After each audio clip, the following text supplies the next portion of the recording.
కంటి అద్దాల నుండి శాశ్వత విముక్తి పొందండి. లాసిక్ సర్జరీ 14,000 మాత్రమే. వివరాలకు సంప్రదించండి. నమస్కారం రవీంద్రనాథ్ ఠాగూర్ గారు. నమస్తే అండి సిరి గారు. సార్, కొన్ని సిచ్యువేషన్స్ కావచ్చు, కొన్ని వార్తలు విన్నప్పుడు మనకి తెలియకుండానే మనకి ఏదో ఒక మూలాన అరే ఇంకా సొసైటీ ఇలా ఉందా అని అనిపిస్తూ ఉంటుంది. గత 2 రోజులుగా మనం చూస్తే సోషల్ మీడియా ప్లాట్ఫామ్లో అమ్మాయి ఇంకా ఈ సిచ్యువేషన్లో అమ్మాయిని వేలం వేస్తున్నా అన్న వార్త విన్నప్పుడు మాత్రం నేను ఒక అమ్మాయిగా చెప్తున్నాను, ఆ వార్త చాలా బాధాకరంగా అనిపించింది. అసలు ఇంకా ఇలాంటి ప్రజెంట్ సిచ్యువేషన్లో ఇలాంటి ఇన్సిడెంట్ జరుగుతున్నాయా సార్? జరుగుతున్నాయి సిరి గారు. ఇప్పటికి కూడా ఒక మొబైల్ కొనుక్కున్నట్టు, ఒక ఇంట్లో టీవీ కొనుక్కున్నట్టు, ఒక ఇంట్లో ఫ్రిడ్జ్ కొనుక్కున్నట్టుగా ఈనాటికి కూడా అమ్మాయిలను వేలంపాట్లో పాడుకొని బజార్లో ఉన్నటువంటి సంతలో పశువులను కొనుక్కున్నట్టుగా ఈ పదప్రయోగం చేస్తున్నాను అనిదా భావించకండి.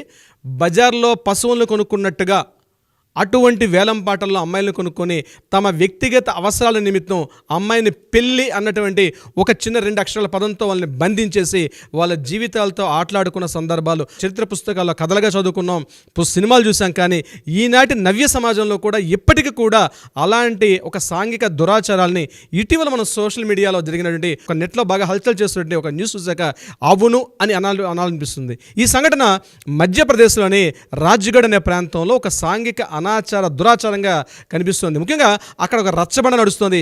ఆ రచ్చబండ మీద ఒక 5 పెద్దలు ఉన్నారు. అదే ప్రాంతంలో ఇరు వర్గాల వ్యక్తులు, ఒక ఆయన పంచి కట్టుకొని ఒక తెల్ల చొక్కా వేసుకుని ఇద్దరు మాట్లాడుకుంటున్నారు. బేరాన్ని స్టార్ట్ చేశాడు. అందులో మధ్యలో ఉన్న వ్యక్తి 8 లక్షలు అన్నాడు, రెండో వ్యక్తి 11 లక్షలు అన్నాడు, మూడో వ్యక్తి 18 లక్షలు అనుకున్నాడు. మొదట్లో ఇదేదో జస్ట్ ఒక రీల్ క్లిప్పింగ్ కోసం చేస్తున్నారేమో అని అనుకున్నాం. కానీ తరువాత ముందుకు వెళ్తుంటే ఆ విషయం మనం యూట్యూబ్లో చెక్ చేశాక అప్పుడు అసలు విషయం బయటపడింది. ఒక అమ్మాయిని ఒక పెళ్లి కట్టుకున్న భార్యని విడాకులు ఇవ్వడం కోసం అని చెప్పి ఆ గ్రామ పెద్దలు, కుల పెద్దలు కలిసి పంచాయతీ అనే పేరుతో అక్కడ వేలంపాట్లు ఆక్షన్ పాడుకున్నారు. ఆ అమ్మాయిని 8 లక్షలతో స్టార్ట్ చేసి 11 లక్షలు 18 లక్షల దాకా వెళ్ళారు. దీంట్లో అమ్మాయి తప్పే ఉందంటే అమ్మాయి తప్పు లేదు. ఆ అమ్మాయి తప్పేంటంటే చిన్నప్పుడు ఈ పేరెంట్స్ ఎవరైతే ఉన్నారో తమ అవసరాల నిమిత్తం ఇంట్లో ఆడపిల్ల పుట్టింది అనగానే ఆ అమ్మాయిని ఒక 20,000 రూపాయలకి ఒక అబ్బాయి నిశ్చితార్థం చేసుకున్నాడు. వయసు అయిన తర్వాత ఆ అమ్మాయిని కాపురం తీసుకెళ్లాడు. కాపురం తీసుకున్నాక 2 నెలల్లో 3 నెలల పాటు అబ్బాయితో ఉన్నాక ఆ అబ్బాయి యొక్క అలవాట్లు ఇవేవి కూడా అమ్మాయికి నచ్చక అక్కడి నుంచి తిరుగుబాటు చేసి అమ్మాయి మళ్ళీ పుట్టింటికి వచ్చేసింది. వచ్చే ముందు కూడా అత్తవారిని అడిగింది, అత్తమ్మ నాకు ఇక్కడ నచ్చట్లేదు, ఈ పరిస్థితి అతను చాలా చెడుదలు తిరుగుతున్నాడు, నన్ను పట్టించుకోవట్లేదు అంటే ఇక్కడ పరిస్థితి ఎలా ఉంటుంది, వీలైతే ఇక్కడ ఉండు లేకపోతే మీ ఇంటికి వెళ్ళిపోమని చెప్పింది. ఆ అమ్మాయి మళ్ళీ ఇంటికి వచ్చేసిన తర్వాత అప్పుడు ఆ అబ్బాయి కబురు పెట్టి నువ్వు మరలా మా ఇంటికి రావాలంటే తప్పనిసరిగా నువ్వు 18 లక్షల రూపాయలు వెనక్కి ఇస్తే గానీ మరలా కాపురానికి తీసుకోను అని చెప్పడం జరిగింది. 18 లక్షలు ఇవ్వాలంటే చాలా పేద కుటుంబం, ఏ రకంగా ఇస్తారు? దీనికోసం చెప్పి ఆక్షన్లో అమ్మాయిని వేలంపాట్లో నిలబెట్టి ఆ అమ్మాయిని వేరే వ్యక్తి కొనుక్కుంటే ఆ వేరే వ్యక్తి చెల్లించినట్టు ఆ 18 లక్షల రూపాయల ఆక్షన్ 8 లక్షల నుంచి 18 లక్షలు డిమాండ్ చేస్తే ఇది అవునా కాదా, ఇంత వర్త్ ఉంటుందా లేదని చెప్పి అమ్మాయిని మార్కెట్లో సంతలో పెట్టిన ఒక సంతలో ఒక పశువు నమ్మినట్టుగా ఆ అమ్మాయికి ఒక రేట్ నిర్ణయించి ఆ ఇచ్చిన సొమ్ముని ఎవరైతే ముందు పెళ్లి చేసుకున్నాడో ఆ అబ్బాయికి ఆ అమౌంట్ హ్యాండ్ ఓవర్ చేసి అప్పుడు ఈ అమ్మాయిని మళ్ళీ కొత్త వ్యక్తికి కట్టబెట్టడం. ఈ దారుణ సంఘటన మోడర్న్ సొసైటీలో, ఆధునిక సమాజంలో, ఈ నవ్య సమాజంలో మనం 2024లో జస్ట్ ఒక 4 days బ్యాక్ ఇది వైరల్గా మారడం జరిగింది. దీని మీద ఇమీడియట్గా అక్కడ ఈ విషయం సంఘటన తెలుసుకుందామని చెప్పి మీడియా ప్రతినిధి వెళ్ళంగానే అక్కడ ఒక్కొక్క ఇంటి ప్రతి ఇంటిలో ప్రతి 5 గడపల్లో ఒక గడపలోంచి ఒక అమ్మాయి వచ్చి నాకు ఈ దురాచారం జరిగింది, నేను కూడా ఈ అమౌంట్ ఇవ్వడం జరిగింది, మా నాన్నగారు నన్ను కూడా ఆక్షన్లో పెట్టారని చెప్తే ఒక్కొక్కరు బయటకు వచ్చి చెప్తుంటే అసలు మనం ఎక్కడున్నాం, మనం ఏమైనా అంగారక గ్రహంలో ఉన్నామా లేకపోతే ఆధునిక సమాజంలో ఉన్నామని తెలియకుండా ఉబ్బి తబ్బిపోయిన విషయం ఆశ్చర్యపోయి కళ్ళంబడి కెమెరాలు తీద్దామని వెళ్ళి మీడియా ప్రజలు కూడా ఆ మీడియాల పక్కన పెట్టి ధారాపాతంగా కన్నీళ్లు కరుస్తుంటే మన ఇంటి ఆడపడుచులు ఇక్కడ పడుతున్న ఇబ్బందులు మనం అంతా కూడా భారతదేశం భరతమాత అని చెప్పుకుంటున్నాం. భరతమాత పిల్లలు ఈ రకంగా తనకు పుట్టిన మనం భరతమాతను ఎంత గౌరవంగా స్త్రీని గౌరవించుకుంటాం. అటువంటి సంఘటనలో ఈరోజు ఆడపిల్లలు పడుతున్న ఈ కష్టాన్ని చూసి హృదయం ద్రవించిపోయింది మీడియా ప్రతినిధులకి. అయితే ఈ సంఘటన మీద ఇమీడియట్గా అక్కడ పోలీస్ ఇన్ఛార్జ్ గారికి ఇన్ఫార్మ్ చేశారు. ఎస్పీ గారు రంగంలో దిగారు. ఇమీడియట్గా ఆ సంఘటన ప్రదర్శనకి వెళ్తే 800 కేసులు నమోదయ్యాయి. శ్రీ గారు just with in span of 3 days 800 కేసులు నమోదయ్యి మేము ఈ రకంగా అరాచకానికి గురయ్యామని చెప్పి. అది ఏమిటి సంప్రదాయం, ఏంటి దురాచారం అంటే దీన్ని నట్రాజ్ జడపాత్ర అంటారట.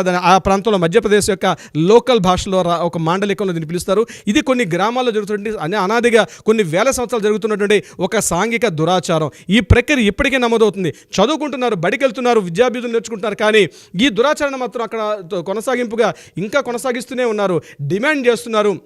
అమ్మాయి అంటే కేవలం ఆర్థిక అవసరాలు తీర్చిపెట్టే ఒక ఏటీఎం కార్డుగా భావిస్తున్నారు ఇప్పటికీ కూడా అక్కడ ఉన్నటువంటి ఆ యొక్క పెద్దలు కూడా. అయితే ఈ దురాచారాన్ని వెంటనే తుదముట్టించాలని చెప్పి కొంతమంది స్త్రీవాదులు బయలుదేరారు. అందులో ఒక ఆమె బయటకు వచ్చి మేము 3 ఏళ్లుగా దీని మీద మేము చేస్తున్నప్పుడు కూడా ఈ యొక్క జస్ట్ ఈ సోషల్ మీడియాలో వచ్చిన ఈ కథనం ద్వారా ఈ రకమైన జాగృతి జరిగింది కాబట్టి డెఫినెట్గా ఈ మార్పు తేలి ఇక్కడ జరుగుతున్న ఈ అరాచకం చూడడానికి చాలా మోడర్నైజ్గా ఉన్నారు అమ్మాయిలందరూ కూడా. వాళ్ళతో మీడియాలో మాట్లాడుతుంటే వాళ్ళు చెప్తున్న మాటలు కన్నీళ్లు పెట్టిస్తున్నాయి శ్రీ గారు. ఇంత దురాచారాన్ని ఇప్పటికి కూడా భారతదేశంలో ఈ 2024లో కూడా ఇప్పటికి కూడా ఈ సాంఘిక దురాచారం ఇంత తీవ్ర స్థాయిలో ఉంది. ప్రభుత్వాలు ఏం చేస్తున్నాయి, పెద్దలు ఏం చేస్తున్నారు, రాజకీయ నాయకులు ఏం చేస్తున్నారు అని చెప్పి ఇమీడియట్గా మధ్యప్రదేశ్ ప్రభుత్వంలో మంత్రులను సంప్రదిస్తే అవును ఇవి మాకు కూడా తెలుసు కానీ మేమేమీ చేయలేని పరిస్థితిలో ఉన్నాం. ఎందుకంటే అక్కడ సాంఘిక కట్టుబాటు ఇది కొన్ని వందల ఏళ్ళ నుంచి ఇప్పటికి కూడా కంటిన్యూగా అవుతుంది.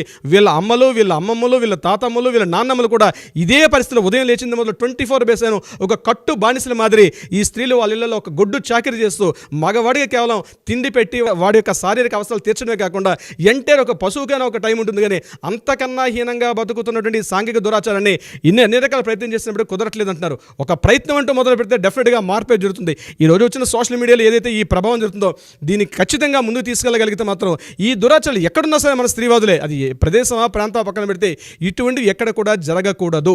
ముఖ్యంగా మాలాంటి న్యాయవాదుల దృష్టికి వస్తే ముందుకు వెళ్తాం. ఇది ఒక సామాజిక బాధ్యతగా తీసుకుని వెళ్లాల్సిన బాధ్యత అయితే ముందుంది. ముఖ్యంగా ఈ విషయం నేను మీకు తెలియపరచగానే ముఖ్యంగా శ్రీ గారు ఇమీడియట్గా మా కాంటాక్ట్ చేసి ఠాగూర్ గారు చేద్దామన్నారు. నిజంగా ఈ విషయంలో మిమ్మల్ని ప్రత్యేకంగా అభినందన తెలుపుతూ ఇటువంటి ఒక వేదిక ఏర్పాటు చేసేందుకు సుమన్ టీవీ కూడా నేను థ్యాంక్స్ చెప్పుకుంటున్నాను శ్రీ గారు. చెప్తుంటే అసలు ఏం మాట్లాడాలో అర్థం కావట్లేదు సార్. ఒక ఆడపిల్లగా మీరు అన్నట్టుగానే ప్రాంతం ఏదైనా అవ్వచ్చు, జిల్లా ఏదైనా అవ్వచ్చు, కానీ స్టిల్ అమ్మాయి అని కనాలి అన్నా లేదు అమ్మాయిగా బ్రతకాలి అన్నా ఈ సమాజంలో మానసికంగా కావచ్చు, శారీరకంగా కావచ్చు, అండ్ ఇప్పుడు మనం వింటున్నాం 2024లో కూడా ఇంకా అమ్మాయిని వేలం వేస్తున్నారు అంటే మనం ఆలోచించవచ్చు మనం ఎక్కడున్నాము అని. దీనికి మాత్రం ఒక పులి స్టాప్గా ఒక మార్పు అనేది రావాలి. Anyways great information sir. Thank you so much. Thank you so much Shri గారు.